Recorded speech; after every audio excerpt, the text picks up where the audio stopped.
Go ahead. All right. Good afternoon, everybody. My name is Alvin Canlis. I'm actually a 132 student. I'm running for SNA president. Pretty much, I kind of like to leave it open as far as an open forum. You probably have questions for me, so I kind of leave it open for you. Anybody here have a question for me? Besides, I tell you what I can do. What can you do? What can I do? Well, Good question. it's a great question. Well, I have a lot of experience as far as leadership is concerned from my previous career. So I was 21 years in Wall Street. Now I'm going into this field. So I did manage hundreds of people. So I have a lot of leadership. What I can offer to you, which is what I did offer to a lot of the seniors, is that I've interviewed hundreds of people. So I can actually critique your interview style. Don't come to me though for resume, because I'm not good with resumes. I can critique how you actually do one-on-one interviews. I'm very good at that. So I'd like to develop relationships with people. I've developed hundreds of relationships with people. So even when you graduate, like what I told the seniors, come seek me out. I'd love to help you in any shape or form that I possibly can. So if I can help, your improvement as far as interviewing style, come check me out. We'll do one-on-one. Any other questions? Sorry? Well, first I got to survive. I envy all of you because you're pretty much one semester ahead of me. So you're pretty much you see the finish line. I'm not even close to seeing the finish line yet. So, but we'll get there. I'm pretty sure everybody gets there as long as you put hard work into it. Everybody gets there. So I believe in hard work. That's how I climbed the ladder in my previous career. Well, my office hours will be after I graduate, pretty much. But that doesn't mean I can't see you as long as I have time, because you know how rigorous nursing course can be. So that's why I'm juggling that. Yeah. Obviously, it's not for money, but why switch to nursing when you have Wall Street? Good question. Because I plan on opening a facility. Okay. I want to have the background. I already have 2 locations, and I'd like to open an actual facility. I want to do an assisted living facility, and I'd like to do a home care agency. Any other questions? What do you plan on doing as president of SNA? What do I plan on doing? Well, first off, I'd like to be your voice.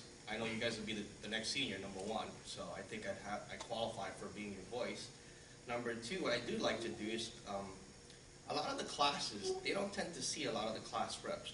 They don't tend to be visible, nor is the mentor visible, or even the tutoring. So what I'd like to do for the students is to try to actually help them out as far as making those mentors and the reps a lot more visible, so that this way they have more resources. Even though the resources are already there, they're just not visible. So I'd like to make sure that's a lot more visible. And whatever else I can do to help you guys, then I'll do it. Obviously within reason, because there's only certain things that you can do. Somebody told me to lower tuition. I said, that's impossible.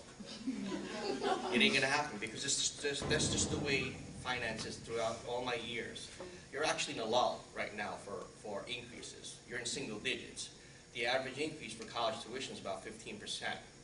There's no cap where a school can increase. They can increase 30. I've seen 30% increases.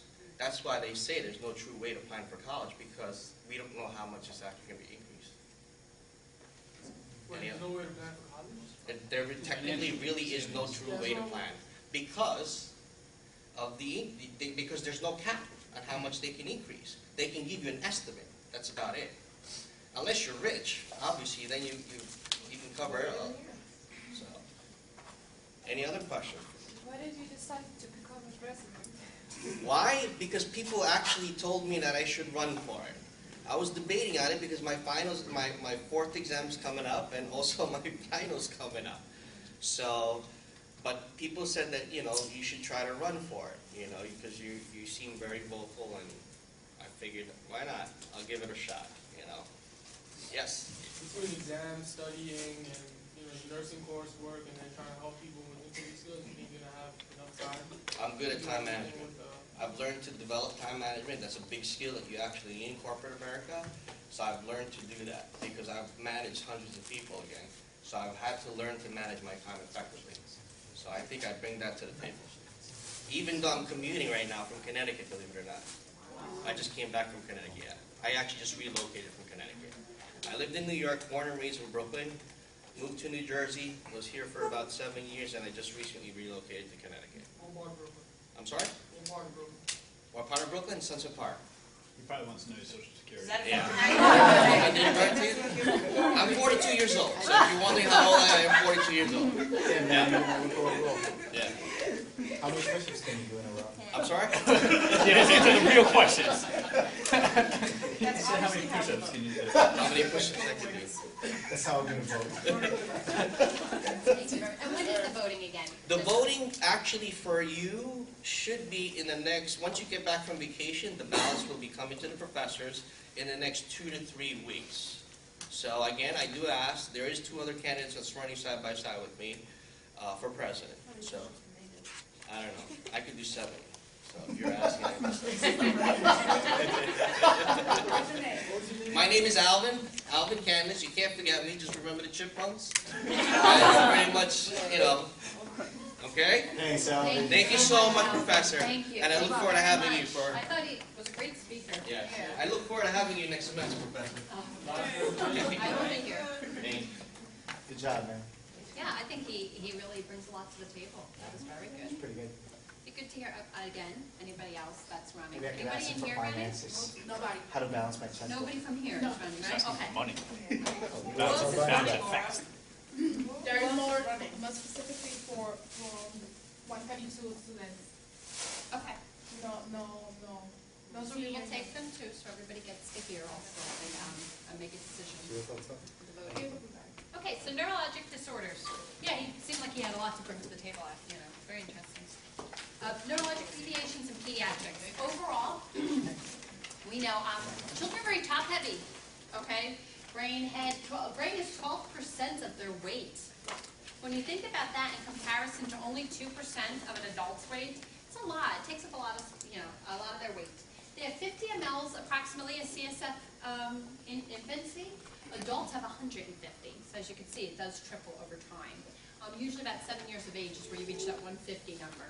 And again, we all know this because you learned this with growth and development. The myelinization of the nerve sheets, of the neuron sheets, are not developed completely until approximately 2 years of age. And that's where a lot of that gross and fine motor development is still continuing in the first 2 years of life. No? That's right, see? But then eventually you do need it, right, from 1 to 2. 1 to 2 you need it, because it helps with that, right, the myelin sheets. Neurological assessments, again, you want to focus in on things like their history, any genetic history, cranial nerve testing, which I know you guys did in detail in 132, right?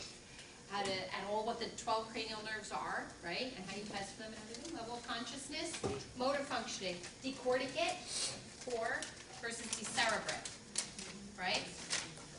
So again, one is worse than the other, right? Core, always in, decerebrate out, and then flaccid, which is actually the worst posturing, because it means there's no, you know. And of course, we're talking about brain injury there. Glasgow-Como scale. I was mentioning this to a couple of the students actually, or GCS, sometimes you'll see it, because some of those patients that come into Children's Specialized Hospital with trauma, they will give them a GCS at the scene. Where's my Talik there, right? And who else? Oh, he's not here, Kenny. Oh, you too, Melissa? Yes. You know, people that work know this, right? The EMTs, the paramedics deal with this. So what is it? What does it tell us? How do we check for it? What do we do? Go ahead. Motor, just look at them, talk to them for a little bit, maybe like a couple of minutes, not even like 30 seconds, and interaction and mental health. So are they moving? Yeah. Right? So Are they we're moving looking at all? Their Are they eyes, moving with purpose? Right. Eyes, how they're opening their eyes, if they're just facing off into one direction, or if they're looking at you, following things. Motor, how they're talking, whether it's confused, whether it's alert and stuff like that. Yeah, verbalizing how they look at it. And so when you get this data together, eyes, motor, verbal, okay, do their pupils respond, okay? Do their eyes, what about motor? Are they moving at all? Are they only moving when you painfully stimulate them? Okay, so what is the movement? And verbal, or is their response articulate? Is it, you know, are they able to respond, or are they only making noise? Yes. Nothing, right, versus noise, and, yes, I want to bring something up real quick. yes. If you look at the actual Glasgow Coma scale, if you get a 1-1-1, it's actually none, and none. So if you're dealing with like a That's dead right. body, That's it's right. a 3. That's And some absolutely people- right, Talib. Some people have told us it was like, oh, it's a 0 Glasgow. That doesn't make any sense. That's absolutely right, and that's a great point that I'm glad you brought up, because that was going to be something I was going to stress. You know, many times when people look at charts, they do the same thing. They go, oh, they actually had a Glasgow coma of a 3. Well, that means dead.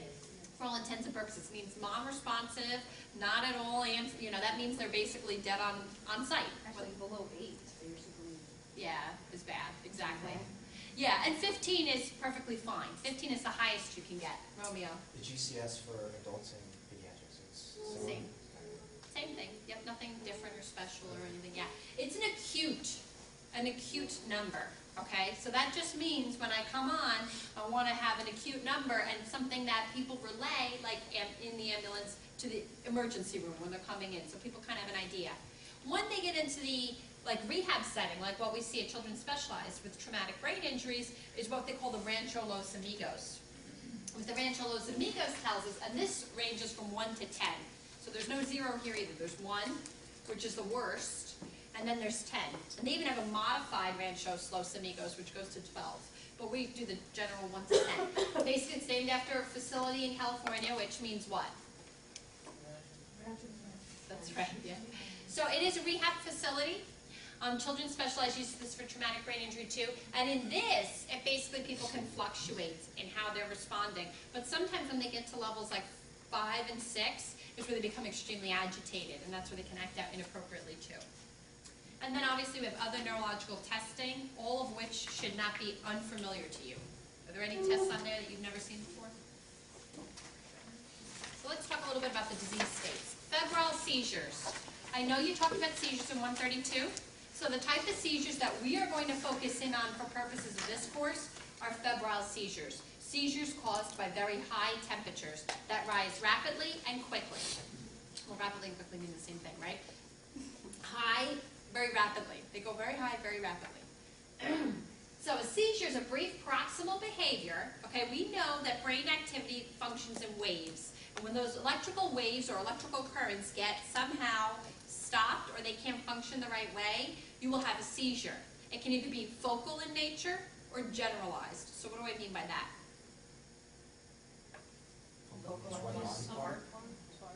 One part of the brain, but also one body part is where you would see it. Whereas generalized affects all of the brain, and it's what you see as a tonic-clonic